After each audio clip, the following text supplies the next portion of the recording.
Bose TV speaker soundbar. All right, this one, I'm going to blow through this one really fast. All right, number one, I like soundbars. I think they definitely have their place. I'd plan to do like a full on shootout, but testing soundbars turned out to be a little bit more troublesome than I thought it was going to be. Why do I say that? Well, because a lot of these have like built in DSP where they try to replicate Atmos or surround sound or something like that out of just a single array or single bar. And I've got to feed it an HDMI signal, and I've got to figure out how to downmix that HDMI to be a specific output channel. And I think that I can do it using REW, but the laptop that I have, the HDMI port is garbage. So at some point, if I want to go that route, what I'm going to have to do is either my friends are telling me just to buy a MacBook. So I would either do that or I would have to just buy a new laptop in general to do that. So I decided to punt on doing full blown soundbar reviews until I can do it correctly. Because yeah, I can just do it, but I want to do it in the right way, in the way that is meaningful and makes sense. However, the exception here is that this Bose soundbar it's a stereo soundbar. It's literally marketed as a speaker replacement.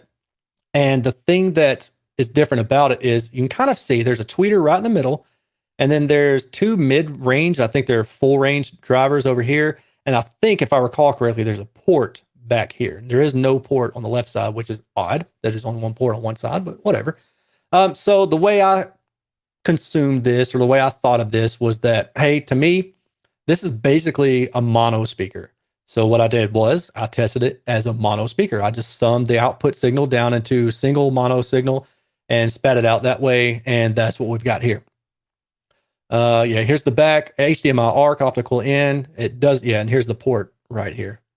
And does not have an external subwoofer, at least that came with this. I think you can buy one to add on, but this one does not come with it. $250. Let's see. This is on the stand now. This is my first rig.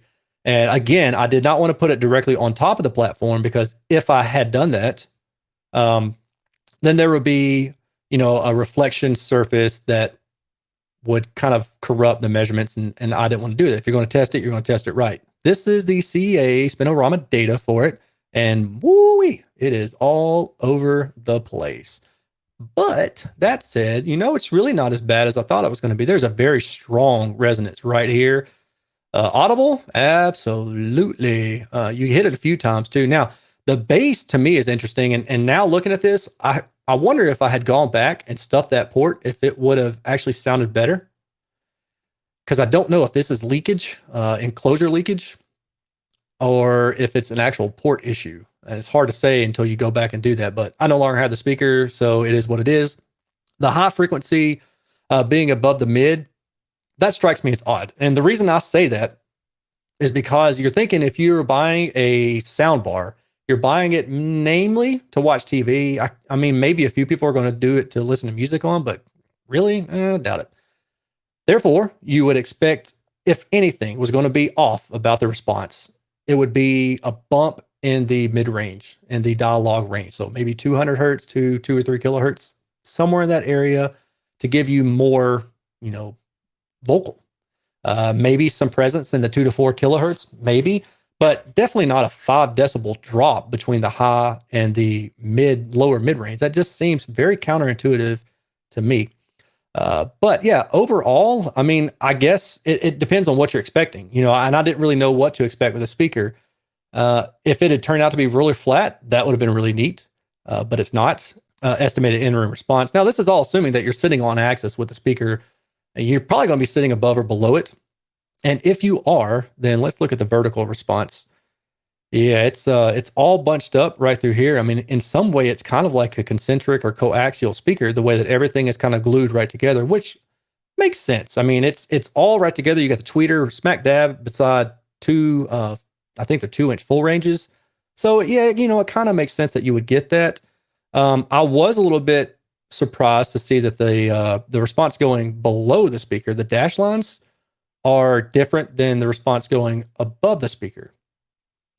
That seems odd to me. It's all on the same plane. It's just one bar. So is there something that's a little bit asymmetrical about the little wave guides that the little 2-inch drivers are kind of crammed down into? Maybe. I don't know. It's kind of interesting, but it's only right around in this region. So maybe that's more of a diffraction effect. I'm just not sure, but that tells me that something is not symmetrical between going above and below the speaker. Did I do anything else? Response linearity. Okay. Yeah, the glow plot. So horizontal spread of the speaker, stay in front of it or stay 50 to 60 degrees off to the side. Yeah, there you go. Right. I mean, because look at that. You have no energy between about 20 to 40 degrees in the mid range. Interesting. And then as far as vertical response goes, stay within about plus or minus 10 degrees and you're okay. Maybe even 20 degrees, but going below 10 degrees, look at that big suck out right there. Really odd. And then distortion. Distortion high on the low end. Overall, not bad. 86 dB at 1 meter. I mean, for what this speaker is, overall, not bad. And then again, 96 dB.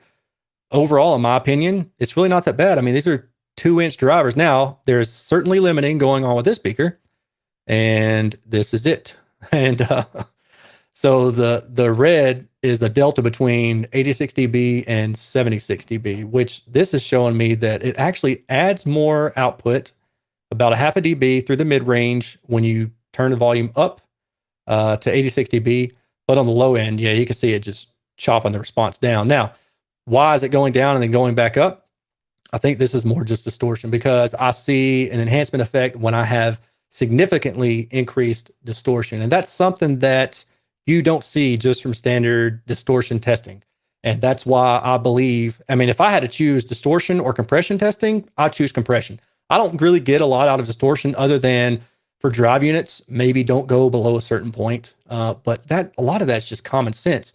But when you have a limiter built into a speaker, again, we can go back up here. Here's the proof, right? You look at this and you think 96 dB, man, that's really freaking loud. And the distortion is really well maintained. But that's because there's a whole lot of limiting going on here, you know?